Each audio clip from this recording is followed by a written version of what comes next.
Perkenalkan, nama saya Wahyudi. Saya merupakan penggagas atau content creator di akun @romansako_, yang mana di sana merupakan platform digital yang memuat tulisan-tulisan saya terkait dengan self development, romance, self improvement.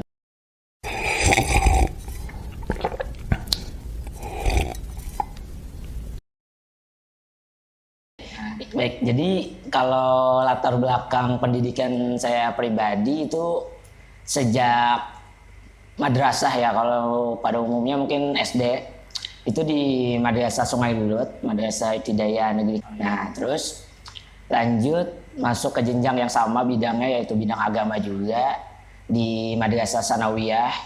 Di situ selanjutnya sama meneruskan ke aliyah dengan latar belakang bidang yang sama juga, yaitu agama di Madrasah Aliyah Rodatus Syuban. Dan untuk saat ini masih menempuh pendidikan kuliah S1 Manajemen di Universitas Lambung Mangkurat Banyumasin. Kalau dari latar belakang orang tua ya? Kalau melihat latar belakang bagaimana keluarga saya atau orang tua saya, justru bertolak belakang dengan apa yang saat ini saya jalani. Ya. Kalau ayah itu pegawai negeri di salah satu dinas, di Dinas Kesehatan Provinsi. Sementara ibu cuma ibu rumah tangga biasa. Oh iya. Gitu. Kalau dibilang punya kesamaan juga sama sekali enggak gitu.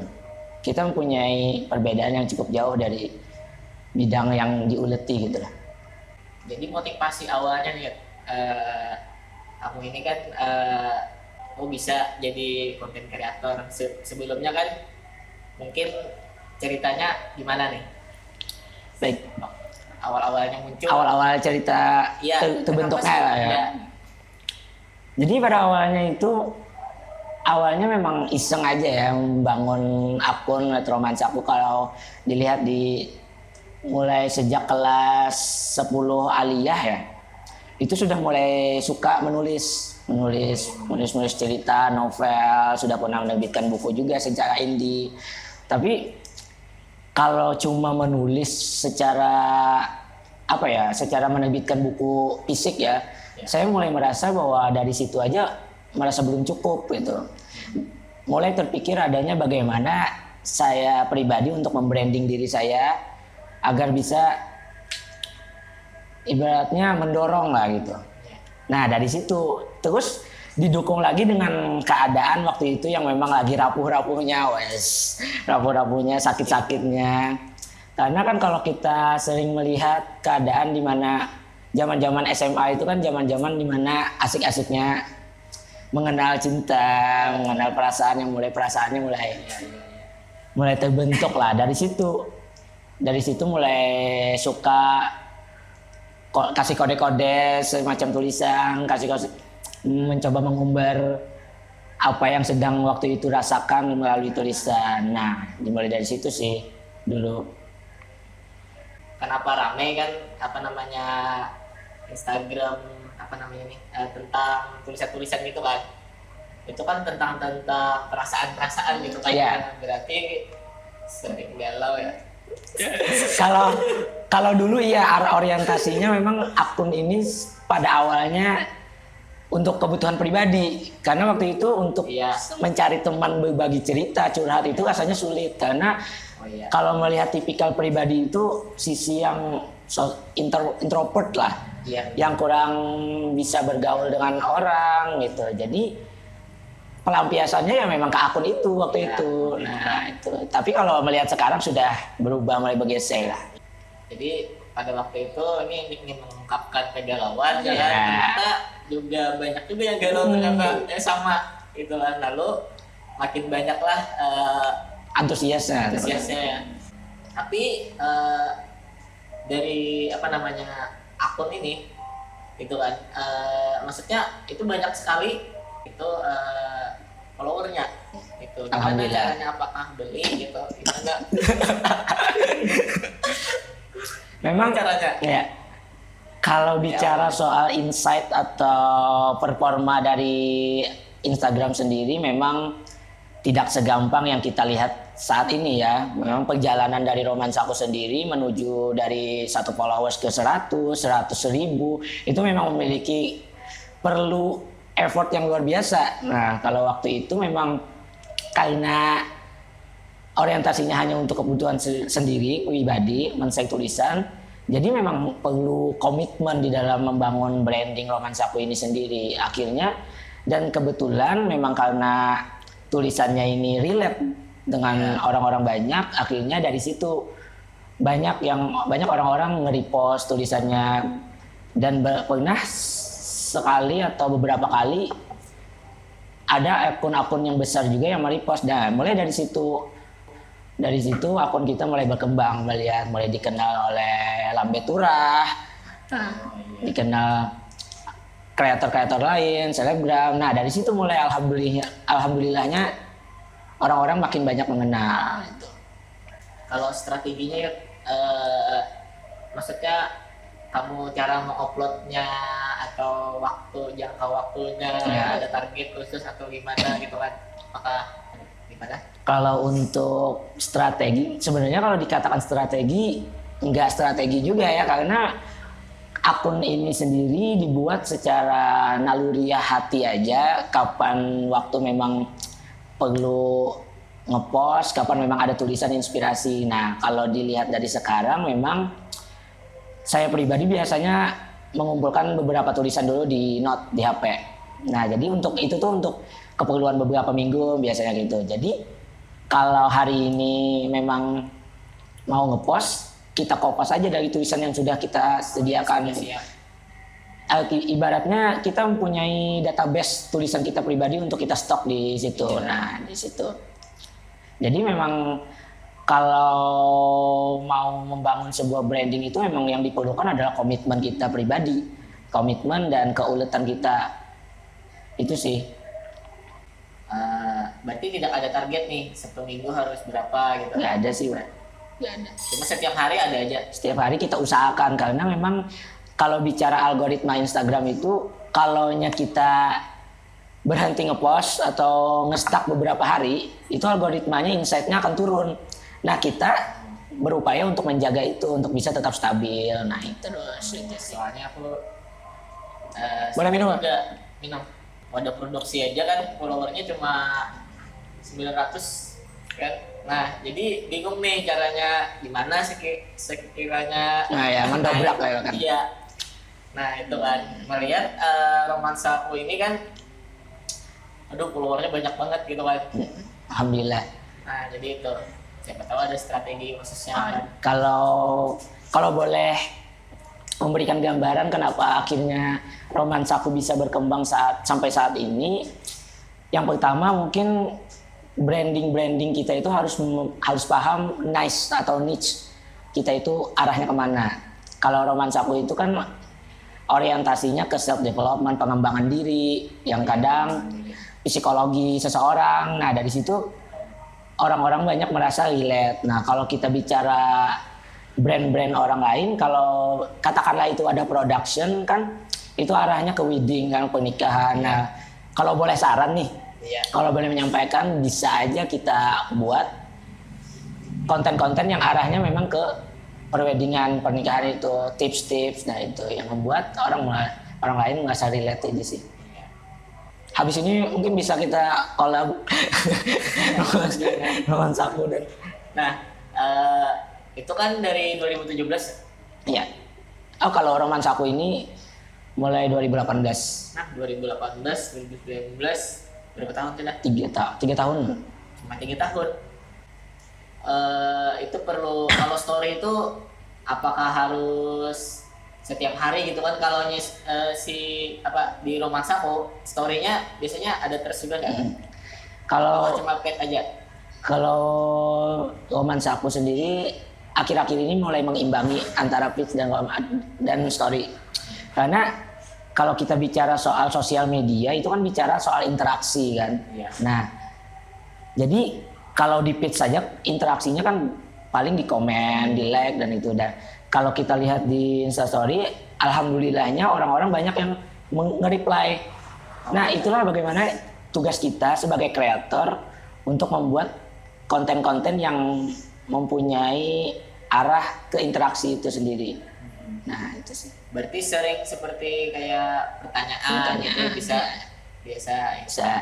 atau kayak giveaway apa ada atau misalnya Nggak ada sih, kemarin ada sih bagi buku-buku. oh, buku ya.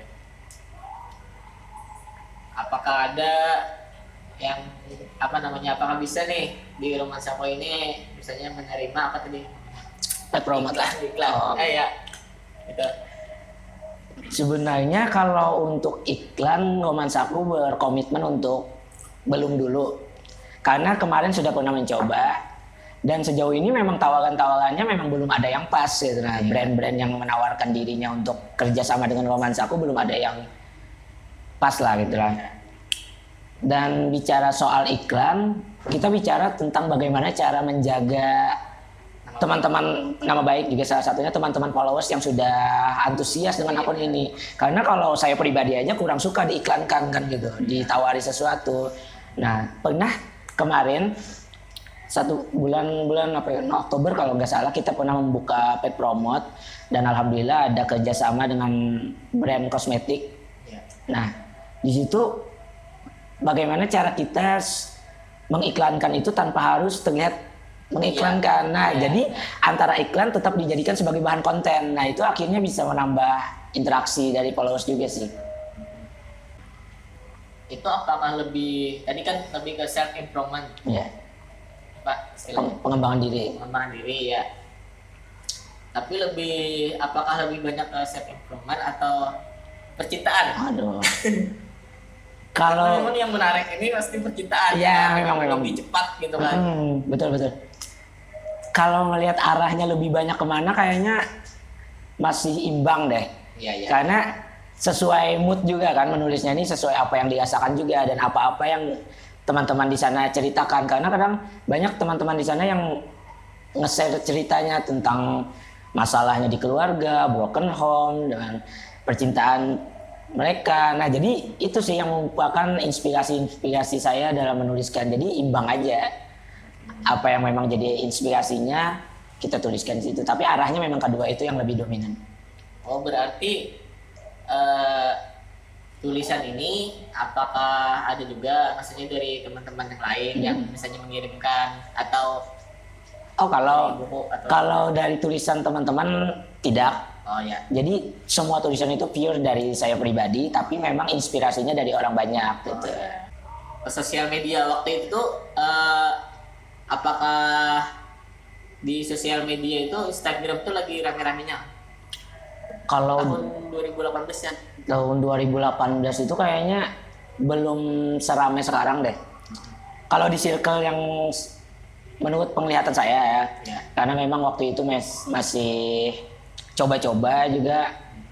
Nah, jadi Instagram waktu itu saya merasa tulisan-tulisan yang saya tulisan itu masih belum banyak. Itu sih. Apakah dari awal itu adakah hashtag gitu kan? Kalau biasanya bikin tulisan terus ke hashtag gitu kan? Ini Ya, kalau dulu itu kan saya sering baca bagaimana kiat-kiat membangun brand di Instagram. Nah, itu tuh memang salah satunya perlu hashtag. Nah, waktu itu algoritma Instagram itu memang mendukung konten-konten yang mempunyai hashtag di captionnya. Nah, tapi setelah perkembangan Instagram itu sendiri, hashtag itu mulai ditinggalkan. Apalagi sekarang mulai ada Reels kan, yang arah konten-konten itu lebih ke video sekarang. Nah, itu sih. Jadi kalau melihat konten-konten Romansaku dulu zaman 2018 sampai sekarang itu pasti beda banget. Karena dari sisi visualisasinya aja cuma background putih, tulisan, watermark. Nah, kalau sekarang mulai ada kayak gambar-gambar, coret-coret. Nah, mungkin itu salah satu penunjang atau pendorong daripada insight yang lebih baik juga sih. Karena orang melihat kan dari timeline itu gambar dulu, bukan tulisan. Oh iya, apakah ada strategi khusus nih? Ini kan yang dulu, dari dulu ke sekarang gitu kan. Sekarang kan makin banyak ada Reels, dan algoritma berubah gitu kan. Itu bagaimana? Apakah ada kedepannya, maksudnya rencana bukan sekedar tulisan ya. lagi gitu loh, atau bagaimana? Ya. Apakah ada yang sesuatu yang baru nih yang Mm-mm. yang mau dibikin gitu kan? Memang kalau melihat algoritma sekarang yang berubah-ubah sama fitur-fitur Instagram yang mulai banyak kan kayak Reels, nah itu kita berusaha untuk beradaptasi dengan fitur-fitur yang baru masuk, kayak mencoba masuk ke membuat konten yang arahnya orientasinya video. Nah, jadi kalau memang rencana apa yang mau digagas ke depannya, memang kita harus berusaha beradaptasi tadi, Ya. terus memperbanyak interaksi melalui story sih juga. Oh iya. Karena melihat antusias teman-teman yang sekarang semakin banyak dan itu perlu kita jaga. Gitu. Bukan hanya program-program apa yang mau kita munculkan, tapi memang mencoba memberikan kenyamanan terhadap followers-followers yang sudah ada, itu sih pentingnya. Apa cuma di Instagram aja? Kalau sejauh ini romansaku masih orientasinya Instagram sama Twitter, tapi lebih fokusnya ke Instagram. Sempat mau hengkang beradaptasi dengan TikTok, tapi sekali lagi masalah waktu sama effortnya yang perlu 2 kali lipat kan. Kalau saya pribadi melihat perjalanan romansaku sejauh ini, memang banyak teman-teman content creator yang baru memulai, penulis-penulis yang memang mau arahnya membranding dirinya nih. Banyak biasanya mendm bagaimana cara romansaku, atau biasanya disebut Bang Rom di situ. Ya. Nama penanya. Bagaimana Bang Rom biasanya membranding sampai sejauh ini. Jadi pesan saya pribadi memang yang pertama adalah komitmen kita sendiri terhadap apa yang mau kita bangun. Karena bagaimanapun planning atau rencana kita terhadap sesuatu yang mau kita bentuk, kalau kita sendiri kurang berkomitmen terhadap itu, ya akan sia-sia. Karena melihat perjalanan romansaku sendiri, kalau dari followers 1.000 ke 10.000 yang dulu masih labil dalam konten, masih kadang konten kadang enggak, nah itu memang berbeda kalau dilihat dengan sekarang yang memang komitmennya sudah terbentuk, gitu sih. Terus Sid, apakah ada maksudnya perjalanan dukanya nih, maksudnya dalam sampai dari titik yang awal sampai ke follower sekarang gitu kan, apa nih, apakah ada cerita yang bisa kita ambil pelajari gitu kan? Baik, jadi kalau bicara soal pengalaman duka lah ya, pengalaman paling galau dari membangun romansaku ini, pernah kejadian bahwa akun kita itu dihack orang. Jadi ceritanya pas waktu awal-awal followers mau menginjak ke 10.000, itu kan vibes kesenangan kita tuh kan makin memuncak kan itu. Jadi entah kenapa ada DM yang menawarkan ini supaya followersnya makin naik, ya dikasih link tuh. Nah entah kenapa waktu itu langsung ngeklik link itu. Sekalinya phishing, link phishing. Nah, phishing itu semacam dihack lah, akun kita diganti, email di dalamnya diganti dan segala macam. Nah, sempat mau nangis nih karena kan emang vibesnya 10.000 sudah. Itu diklik aja ya. Diklik, masuk ke link. Apakah login? Ya entah kenapa waktu itu login. Bukan kita memasukkan password ya kan. Terus tiba-tiba kok log out gitu. Log out, terus konten-konten kita banyak dihapus. Nama username-nya diganti dan segala macam, pokoknya hancur lah waktu itu. Postingannya dihapus, emailnya diganti, kan kita nggak bisa login lagi tuh. Nah, sempat beberapa menit kah hilang akunnya, terus kita cek lagi email, ada petanda bahwa ada device lain yang masuk. Nah dari situ kita coba otak-atik. Kalau nggak salah pernah nge-DM Piang juga sih. Iya lah. Rasanya tahun berapakah itu? Iya. Masih sekolah tuh? Masih sekolah itu. Lulus. Oh iya. Lalu gimana ya? Nah dari situ pelajarannya mungkin ya. Oh tapi bisa berhasil sendiri nih? Alhamdulillah. Tanpa bantuan orang lain? Alhamdulillah tanpa bantuan orang lain, tapi memang bergetar tangan penuh dengan kecemasan. Kemarin itu mikirnya sudah ikhlas aja, sudah direlakan aja bahwa kalau memang akun ini ada perkembangan yang lebih besar untuk saya pribadi, memang akhirnya akan kembali gitu mikirnya kan. Dan alhamdulillah waktu itu dengan izin Allah ada aja bantuan yang memang menggerakkan kita untuk kembali masuk. Nah dari situ pelajarannya mungkin yang bisa saya pribadi ambil adalah membackup sih, membackup, menjaga bahwa jangan dengan mudah untuk masuk ke iming-iming orang. Bahaya. Kalau misalnya masuk di 10 ribuan gitu ya. Banyak tawaran-tawaran seperti itu ya. Apakah ada lagi? Maksudnya setelah berhasil nih, Ya. 2000 nih. Apakah ada lagi yang terjadi seperti itu? Kalau terjadi seperti itu nggak ada lagi. Cuma kalau bicara pengalaman dukanya, kita sebagai content creator, apalagi itu adalah bidang tulisan ya, literasi ya, banyak orang-orang yang memplagiat tulisan tanpa mencantumkan sumber, watermark. Bahkan parahnya waktu itu tulisan-tulisan saya pribadi sudah dimuat di dalam buku yang mau PO. Nah, itu sempat bentrok dengan si plagiat tadi. Terus juga harus neko-neko sama penerbit yang bersangkutan karena tulisan saya mencantumkan di dalam bukunya. Nah, di situ ada apa semacam komitmen dari untungnya ada komitmen dari penerbit untuk membatalkan terbit buku tersebut. Nah, itu sih pengalaman duka, pengalaman pahit. Sulit juga ya. Tapi memang kalau mengingat pepatah semakin tinggi pohon kan semakin deras anginnya itu. Ya pasti ya. Pasti. Jadi mungkin orang melihat luarnya aja ya. Apapun bisnisnya, apapun pekerjaannya, pasti orang melihat yang Senang-senang aja. aja. Iya. Padahal perjalanannya Lika-liku. iya